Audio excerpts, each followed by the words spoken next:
नमस्कार, मी सरिता तुषार गिरे, प्रभाग क्रमांक 16 कळमर्गी. बरं, ताई काय सांगणार, कोणकोणते विकास मुद्दे लक्षात घेऊन आपण या निवडणुकीच्या रिंगणात उतरलेले आहेत? विकासाचा एजेंडा आमचा खूप मोठा आहे.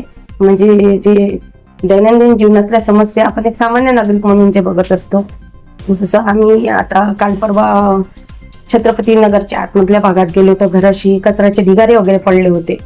तर खूप काही समस्या आहे, पण मेन जे मुद्दे आहेत ज्यातला एक माझा एक मेन मुद्दा आहे की आपलं जे गव्हर्नमेंट हॉस्पिटल आहे ते आपल्या प्रभागात स्लम एरिया आहे, मजूर वर्ग जास्ती आहे.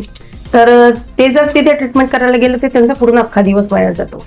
तर माझी अशी इच्छा आहे की आपल्या प्रभागामध्ये एक गव्हर्नमेंट हॉस्पिटल ओपन व्हावं. आणि बरेचसे काही आहेत, इलेक्ट्रॉनिक लायब्ररी म्हणा मुलांसाठी, आणि गार्डन म्हणा, असे बरेचसे मुद्दे आहेत.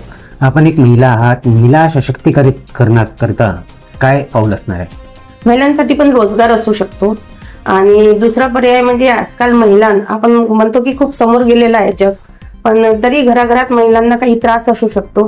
तर ते आम्ही एक सामान्य नागरिक म्हणून आपले जे घरातले समस्या असतात, खूप काही समस्या असतात, रोजगार म्हणून, किंवा जिथे ते नोकरी करतात तिथे पेमेंट भेटत नाही, किंवा जिथे मोलकर मजूर जे असतात ते कामाला जातात पण त्यांना पैसे मिळत नाही, कारण आमच्याकडे अशा समस्या बऱ्याच आल्या आहेत. तर महिला वर्गासाठी पण आपल्याला खूप काही काम करायचं. तर युवा वर्गामध्ये बेरोजगारीचा खूप मोठा प्रमाण वाढत चाललेला, त्याकरिता काय नेमकं? युवा वर्ग म्हणजे जास्तीत जास्त मला असं वाटतं की युवा वर्ग जागरूक व्हायला पाहिजे. त्यांच्या नोकरी संबंधी समोर चालून खूप समस्या, बऱ्याच समस्या येणार आहेत. तर एक मराठी माणूस समजून मराठी माणसांची मदत करणे हे आमचा ध्येय असेल. आणि महाराष्ट्र जे आपल्या मराठी मुलं आहे त्यांना जास्तीत जास्त रोजगार मिळावं त्याच्यासाठी आम्ही कार्यरत आहोत. नेमकं विजन मला राजकारणापेक्षा, म्हणजे विजन सांगते माझं जे आहे ते, राजकारणापेक्षा समाजकार्य करायला आवडेल.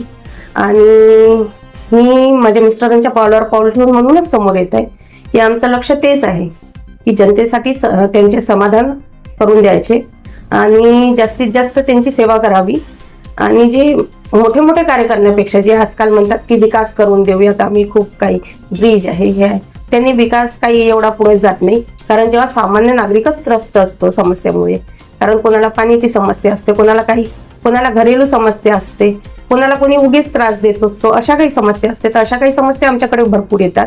तर आम्ही असा, म्हणजे माझा पर्सनली व्यक्तिमत्व असं आहे की लोकांच्या सेवेसाठी आम्ही लढूया आणि त्यांचा जो त्रास आहे तो आम्ही कमी करण्याचा प्रयत्न करूया. माझा संदेश म्हणजे मी एक साधारण महिला आहे आणि मी जनतेची सामान्य जी समस्या आहे ती समजू शकते, खास महिला. तर मी त्यांच्याशी भावनात्मक रूपाने जुडेल.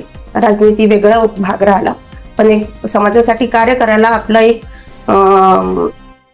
त्यांच्यासोबत जुडणं, भावनात्मक रूपाने जुडणं हे आवश्यक असते. आणि तोच त्यांच्या समस्या दूर करू शकते, समजू शकते.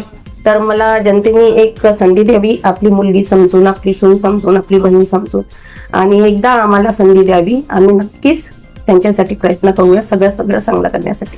धन्यवाद.